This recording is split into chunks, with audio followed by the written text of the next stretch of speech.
After using my new table saw with a cast iron table and an induction motor, along with my mobile workbench, I would like to compare it to the other Jobsite saw I had been using to show you why I decided to change it. First of all, I'd like to say that both saws are perfect for DIY and for using with the homemade mobile workbench, each in their own category.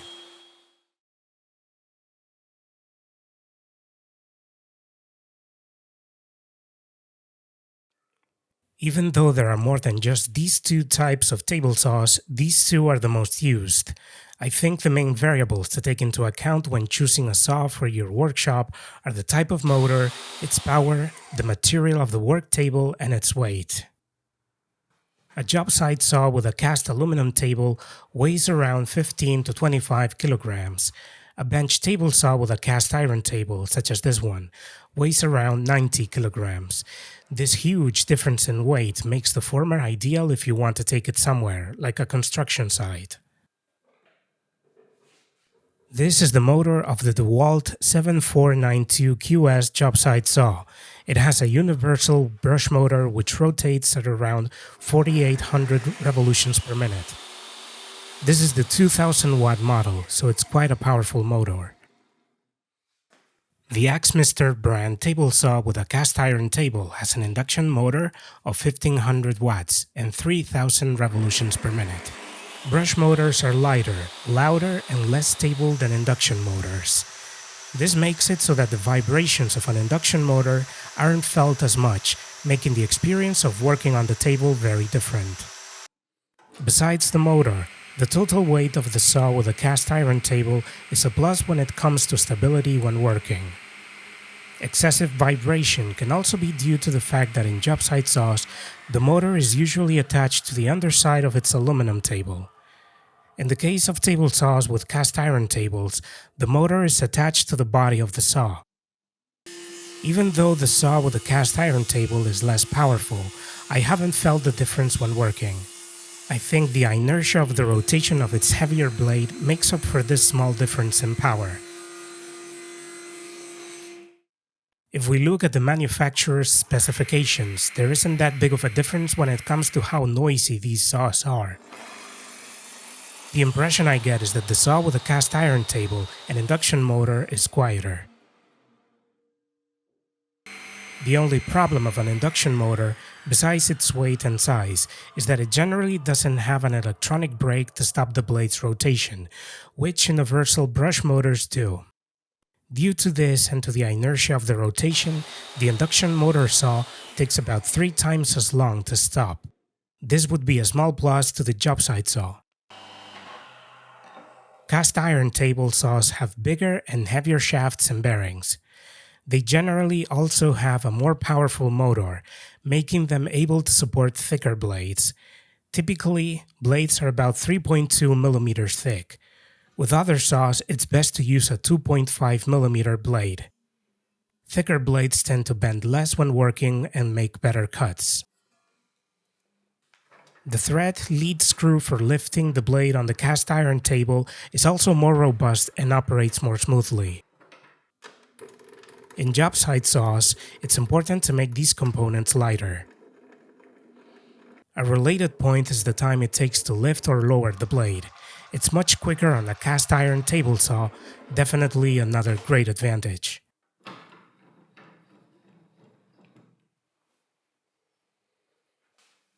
The way to tilt the blade on the DeWalt saw is using gravity.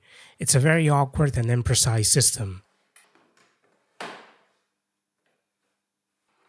The Axminster saw has a thread lead screw which allows it to find the desired angle in a more comfortable and accurate way.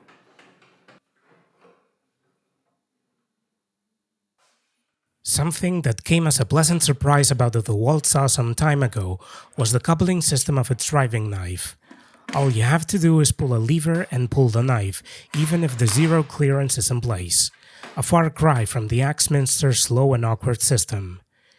In this case, we have to loosen 2 screws.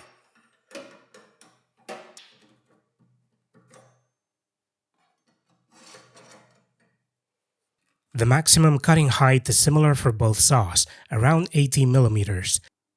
Both saws support blades that are 250 millimeters in diameter.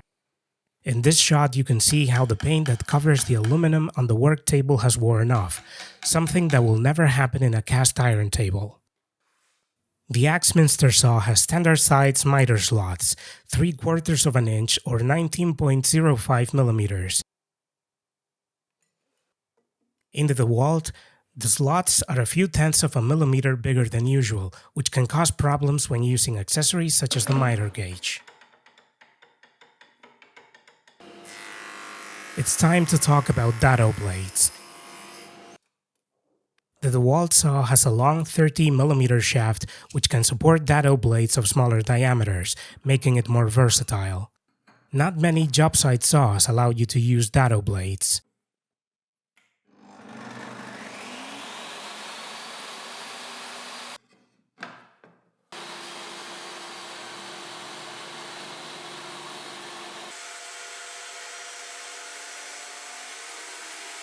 Almost all large table saws with a cast iron table can support dado blades of any diameter.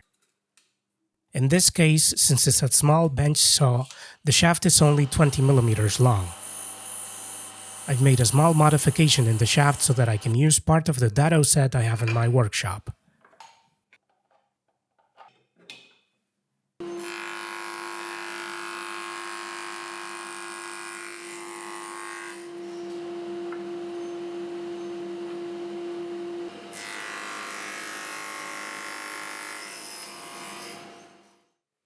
The rip fence of the DeWalt saw is two-geared, so there's barely any slack even in the back part, and it's always parallel to the blade.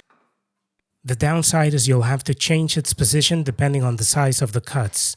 It's also more tedious to remove it from the saw when needed.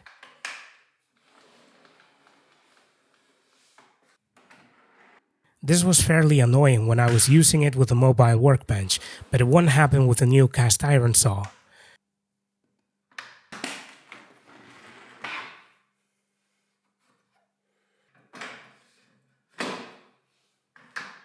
The other saw's fence is quite robust and precise. Logically, it would be more so if its aluminum profile was iron instead, and it had a T-square system. The rip capacity of the DeWalt is about 83 centimeters. In the Axminster, it depends on the length of the aluminum profile of the fence. In my case, I got about 88 centimeters of cutting capacity. Another factor to take into account is the surface of the work table in front of the blade, as well as its total size. A bigger surface will allow us to cut more comfortably.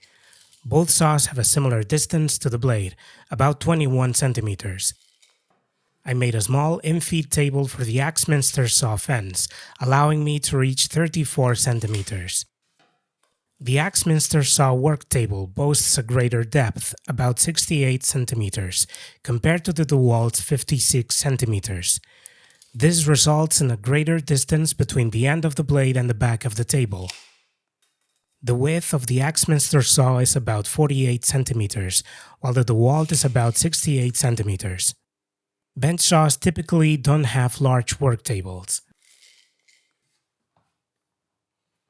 The dust collection system in these kinds of bench saws is not the best. The Axminster saw has an outlet for a 100mm tube, which can be connected to a crown guard with a 63mm tube. Since I'm not going to use it, I made a plywood cover.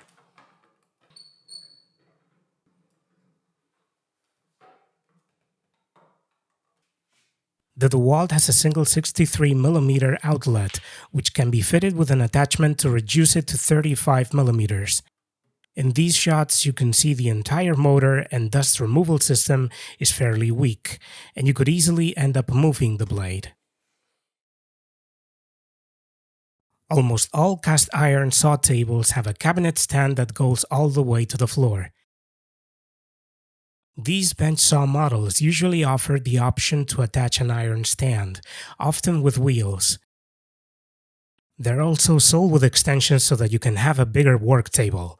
In my case, since I installed it in the workbench, I haven't used them.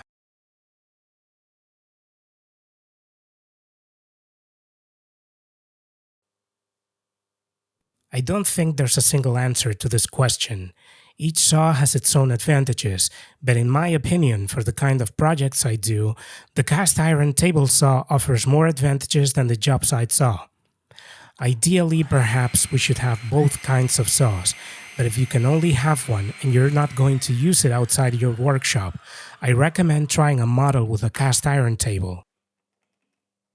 If it's necessary for you to take your saw outside your workshop and you can only have one, the most logical course of action would be to go for a Jobsite saw with a cast aluminum table. Jobsite saw prices tend to be much lower. In this case, since the DeWalt saw is among the most expensive of its kind and the Axminster is among the cheapest and most simple of its kind, the difference isn't that big. That's all for today. In a few days, I'll post the second video on the modifications required to use this saw with a cast iron table with a workbench. I'll be showing you how to change the bench's work tables to adapt them to the new saw. Thank you for watching this video until the end.